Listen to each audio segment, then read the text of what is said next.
Joining me are the Conservative MP Jacob Rees-Mogg and the Labour MP and former Europe Minister Flint. Caroline Flint, how do you think UK is doing in these negotiations? Well, it seems to me from the reporting of this week that what the government need to consider is how they can expand what their position is on what their red lines are on certain areas, but also where they are willing to compromise. What, more red lines? Well, no, I think the thing is, at the moment, it isn't very clear about what they see as the package that they want. Now, I understand that we have got some time to go and they're not going to show all their hand, but I would think on some of the big issues around the bills, the borders, on single market, freedom of movement, I think the government could stake out more where it feels the direction of travel should be. And I think that would be helpful, not only in terms of negotiations, but I think it would be helpful in Parliament, particularly when we come back in the autumn to discuss aspects of the repeal bill and how we're going to leave. I think that would be helpful. And in all of this, I think as well, my view is there will have to be some compromises. At the end of the day, whatever deal we come up with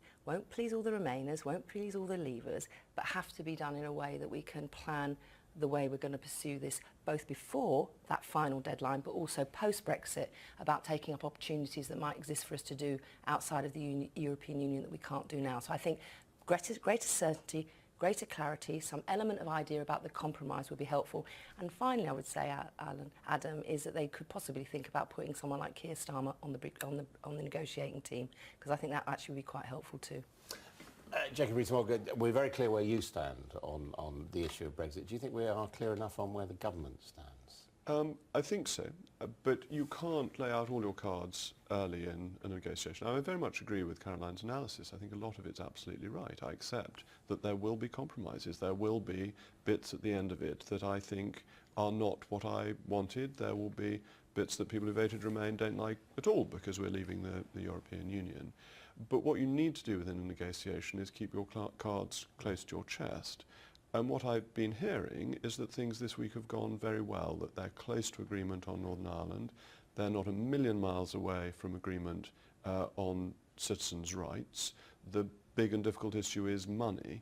But what I've also heard, which is really encouraging, is that the European side is both surprised and impressed by the efficacy of the British civil service, which is really reassuring that our civil servants are apparently impressing the EU side for their diligence and capability. And that's very encouraging. I mean, that is a change, isn't it? Because, of course, the previous UK representative resigned because he didn't really feel he was being included by the last government's team.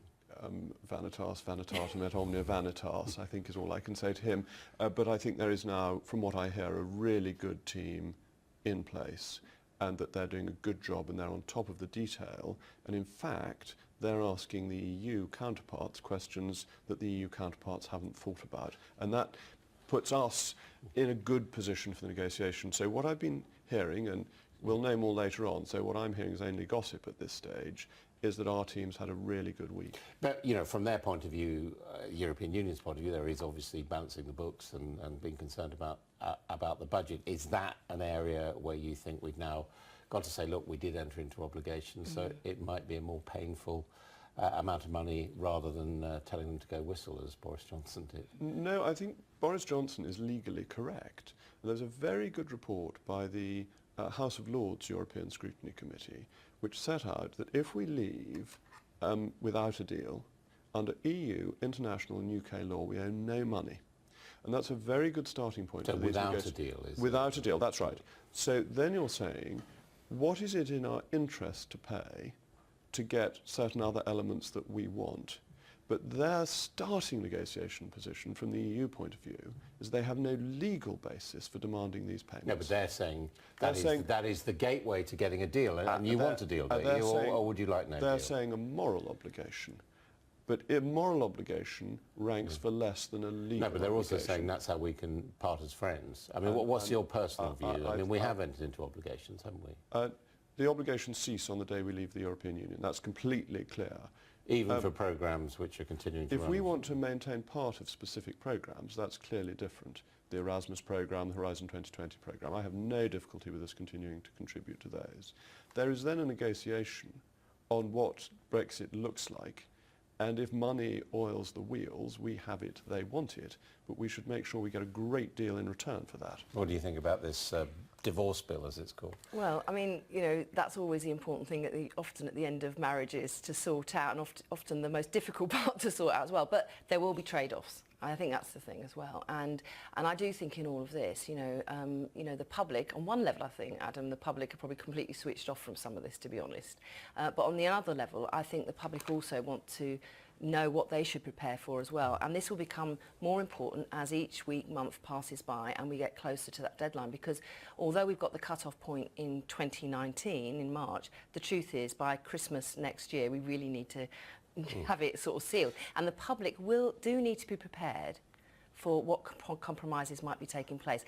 And the bill, whatever that may be, is part of that, and the explanation for part of it. And there is a tone to all this. The government have said, David Davis, that in leaving the European Union, which I believe we will, our relationship should be still positive and good going forward. And in that respect, the language and how we pursue this and how we prepare for it. So it's not all rushed to the end. I think is an important part of that sort of relationship going forward, and the public's acceptance of whatever the deal might be. Now, on that point, you were a strong supporter of Remain. This week we've had Tony Blair, Michael Heseltine, some others saying, yes, it's possible this all could be reversed. You've decided you don't think that's a helpful approach? No, I don't think it's a helpful approach, because there was a referendum. All the arguments that Tony and others were making in the last week about reform to freedom of movement, that could have been made before, when Tony was Prime Minister, when Gordon was Prime Minister, when we were in opposition. David Cameron, as I have said, when he did go to Europe to try and get reform, we could have all got together in a unified fashion and backed him on that, and we didn't back him on that. In fact, Labour actually called him out for being weak.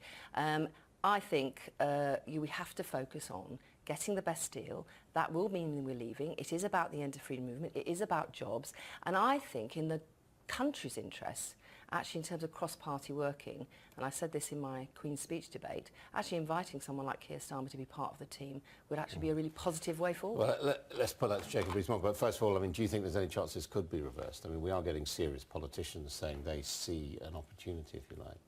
Serious politicians is a nice way of putting it. They're people who were serious politicians a few years ago but have retired from the front line. I think Caroline's analysis is absolutely spot on. The country voted to leave, and that serious current practitioners have accepted that result. I think it would be very dangerous to try to overturn a result that was passed at a referendum. It would be... Even by another referendum or a general election? The idea that you vote until you give the right answer in Europe is a really dangerous one. I think it fundamentally undermines democracy if you get made to vote until you do what the Eurocrats want. Yeah, but after all, this referendum reversed... That's right, you can do best of three. No, but this referendum reversed the referendum 40 years ago. So 40 years ago, that's the point. Yeah, absolutely. Have a referendum in 40 years if you want to rejoin. That's fine. And we'll be coming along here, rather elderly figures, to discuss it, which I look forward to. But we won't have been able to it's all right, the retirement age. Exactly. That's right. I see the retirement age is going up. It's been announced again. I just missed this particular cut-off, but never mind. Should other people be involved was the question.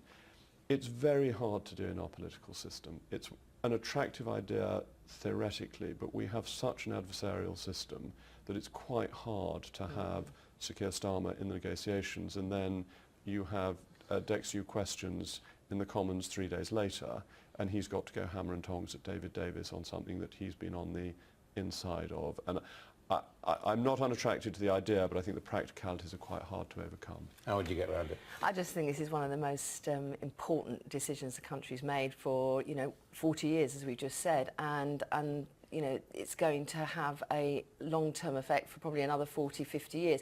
I just think, the public wants actually us all to come together on this. Now, I agree, there are issues about the scrutiny in the House of Commons. We have the Brexit committee and others. But I do think we have to show that, the political class, for want of a better word, are trying their best to get the best out of a situation, out of a democratic vote. But the problem with that is you would be collaborating in bringing about something which you think is a bad idea. No, I think the thing is it's about accepting the will of the people, and the Labour Party position and the position of our front bench is clear.